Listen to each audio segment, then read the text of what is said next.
Alright, so this is Delirium Farming with Breach and Beyond, a simple farming strategy for lazy players. The purpose of this video is to go over why players should farm Delirium Orbs, the three main mechanics that pair well with Delirium Farming, and how I like to set up maps to optimize for currency, time, and fun. So why should players farm Delirium? So over this past week, I invested 1010 Chaos into 50 T16 strand maps, and you can see the budget breakdown below. And from these 50 maps, I was able to get a return of approximately 35 divines, which does not include any items worth less than 5 Chaos Orbs. And you can see over on the right the screenshot from Wealthy Exile from all the loot that came from these 50 strand maps. The high value items that came from this strategy included primarily the primitive chaotic resonators, the simulacrums that came from Deliriums, the divine orbs, Valdo's puzzle box, all of the strand maps that have been over sustained by running this strategy, as well as Delirium orbs and sanctuary maps. The total time I invested in running these 50 strand maps was 3 hours, 10 minutes, and 26 seconds. Each day I ran one set of 10 maps per day. You can see that the average time for each set was approximately 38 minutes and 5 seconds to run a set of 10 maps. The estimated rate of return based on the time invested per hour was approximately 10 divines per hour, and on a per set basis, I was able to make 7 divines per set, and on a map to map basis, I was able to make about 0.7 divines per map.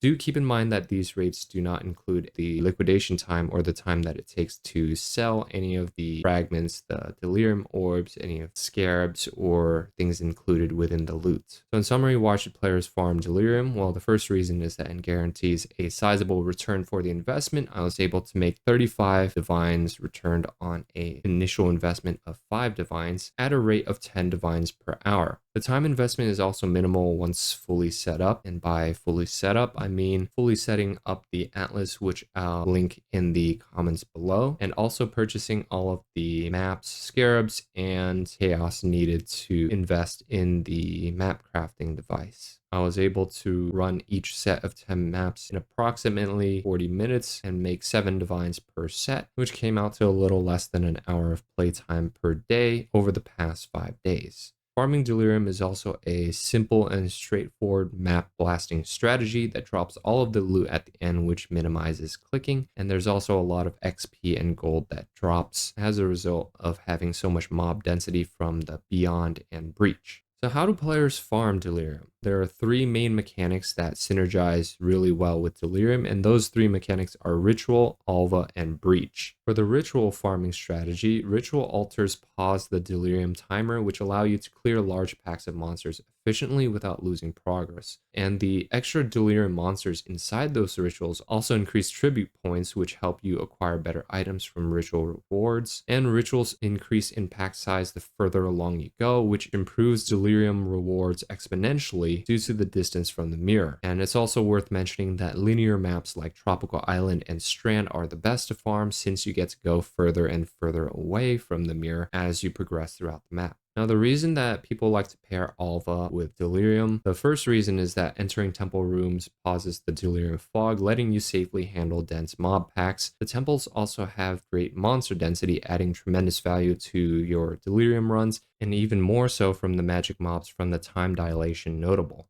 Building temples with Loci of Corruption and Doriani's Institute rooms also provides another high profit source of income. Now, when it comes to farming Breach with Delirium, the Breaches provide constant packs of monsters, which significantly boost the Delirium reward stacks. The Delirium fog also pauses briefly while you are inside a breach, which gives some breathing room without ending the encounter early. And the main reason that I like to farm Breach with Delirium specifically is due to the seamless mapping experience. The best part is that it doesn't require completion in order to leave the mechanic. You could simply just abandon a breach and move on with your map in the event that there's not a lot of mobs spawning or they're spawning too slowly. So in summary, how do players farm Delirium? The first mechanic that synergizes well with Delirium is Ritual, and it's probably the most efficient mechanic for currency, and it also pauses the Delirium timer and gives rewards at the end, which minimizes the amount of clicking needed while maximizing the amount of rewards. However, some ritual mechanics are quite dangerous for my character, so I didn't opt to go with this mechanic. The second will be farming Delirium with all of which requires some amount of temple management, which does lead to more clicking and a little bit more reading. However, the high value temples do give another strong source of income in order to supplement your farming strategy. And last but not least, farming Delirium with Breach, which is unfortunately the most expensive in terms of buying scarabs. However, it does provide a seamless mapping experience. It doesn't require completion in order to progress with the map and gives a ton of XP and gold. Now, before I finish this video, I did want to include a slide for my specific mapping setup for this farm and why I included each specific scarab. I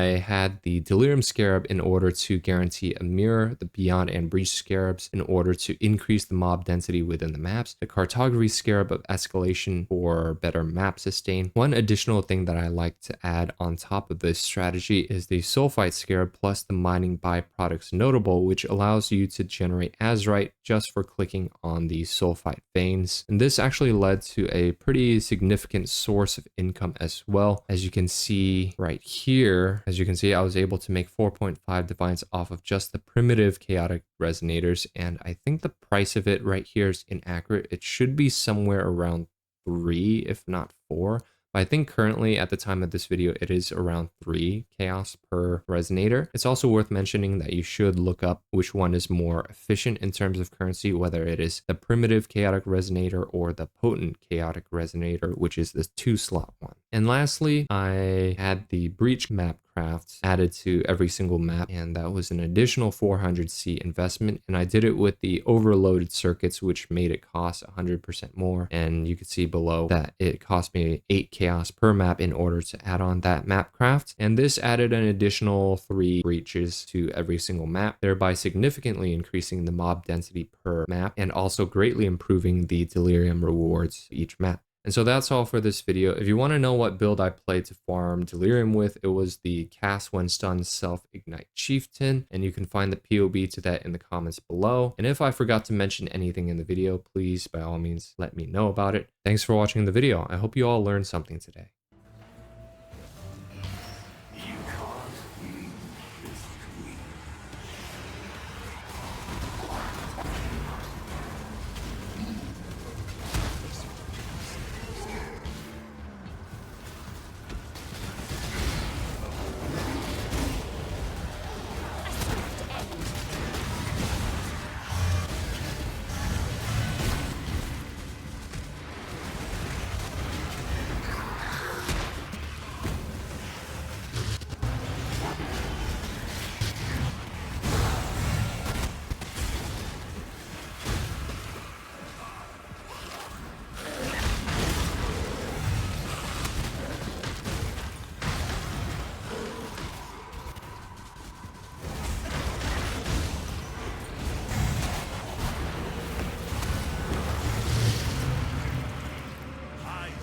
Make a call.